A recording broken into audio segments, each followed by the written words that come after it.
So, in response to my stories, you guys have been asking a lot of questions. I can't really catch up and respond to them as the story's live.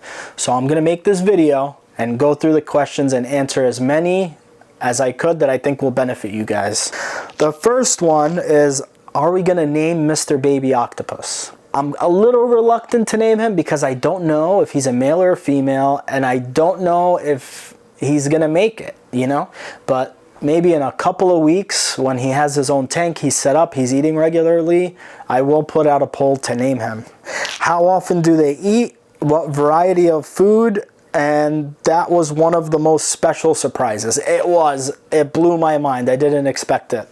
What do they eat? They're octopuses. They're Californian two-spot octopuses, so they eat crabs, mussels, shrimp, clam. Some of them eat snails. Birdie, for instance, she likes snails, but Louie won't touch them. I had another octopus that actually ate an urchin one time, but I've never had that happen with any of the other octopuses I had. They also are all trained to eat table shrimp, so the frozen shrimp you get at the supermarket, I cut it up and I give it to them. And how often do they eat? The baby octopus probably needs to eat daily, and it needs to be live food, so in the form of live crab, live shrimp, until I get him used to eating or taking unalive food. So daily for the baby octopus, and more like once every 2 to 3 days for Birdie and Louie back there. Do octopuses need puzzles and other mind stimulus? Is baby gonna get bored? Those are two very good questions. Do they need puzzles? Absolutely not. Do they need mind stimulation? Yes, and mind stimulation comes in many forms. If you vary the live food you give them, so if I give him a crab one day and then shrimp the next day, that's enrichment, that's mind stimulation. If I give him live food and then I give him dead food, that's also stimulation. If I change his environment around, that's stimulation. If I change the flow of the tank, that's stimulation. Interacting with the octopus is stimulation. And of course, puzzles are stimulation. Now, why do I say absolutely not about puzzles? Because they don't have puzzles in the wild. So it's not something that, you know, you dive in the ocean and you see an octopus solving a Rubik's Cube or trying to get food out of a bottle. That just doesn't happen. But it's another way that you can keep them stimulated in captivity, and I personally like giving them puzzles. The baby's not going to get bored because the baby, all he's worried about right now is surviving. The baby wants a non-stressful environment, good shelter, food, and that's it. The baby doesn't really need interaction. The baby doesn't really need any of that stuff. Because remember, in the wild, at this age, they're basically alone. You know, just floating around, eating, hiding, eating, hiding. That's all they do until they're comfortable to come out and join the ocean. Is it true that the octopuses don't do well together? Why are you doing it? Genuinely curious. So I've gotten a lot of really, really, really rude responses to people asking these questions in the form of comments, and I'm not answering those people. This person is genuinely curious, so I'm gonna answer it in a very nice way. They usually do not do well together in the wild.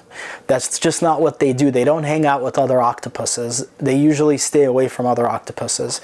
But we do know that behavior in the wild is not the same as behavior in a tank. So when an octopus is in captivity, their behavior changes completely. On top of that, we know that octopuses can learn from each other. We know that octopuses can sense and perceive that there's something else there. And I really think this is a great opportunity to observe that behavior and observe what Birdie can teach Louie and what Louie can teach Birdie. Because Birdie has been with me for such a long time, since she was a tiny baby.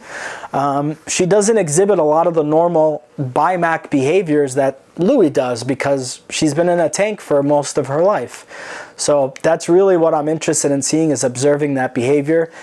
They're both a little different sizes, so mating is not anything to do with this. I do not want to mate her, and I don't think they're going to mate. Birdie is about half the size of Louie, which means Louie's going to sexually mature first, and it won't really line up where they're both ready to mate at the same time. Is the surprise baby the same type of octopus as the other new one?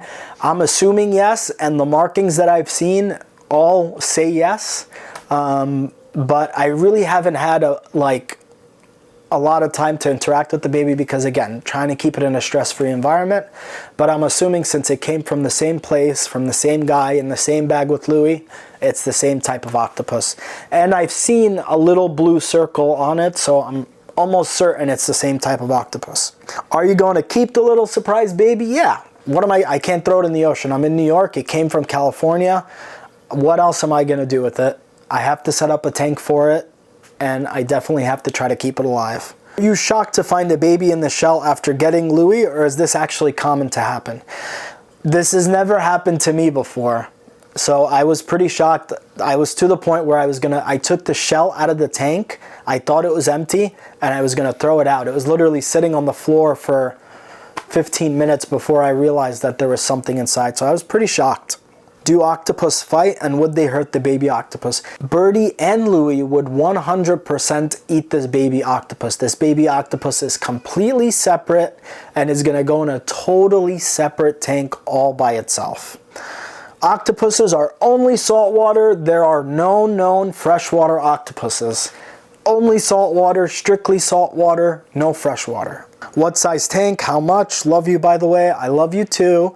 The tank behind me is about 150 gallons. The tank downstairs that Birdie was in total is about 100 gallons. Next question, the lack of things in his container won't stress him. More places to hide, question mark. Actually, with baby octopuses, you want to keep it as simple as possible. You don't want a lot of things in there stressing him out. You want it a good place to hide, which I have, like the shell, and I have a little tiny rock, and that's it. Other than that, they might, this is a very crucial point for these baby octopuses. So the more space they have to explore and to kind of develop into their personality, the better in the long run. So for right now, actually less is more with this baby octopus. What happened to Octavius? I got Octavius when he was about 8 or 9 months old, and his species only lives up to about 1 year.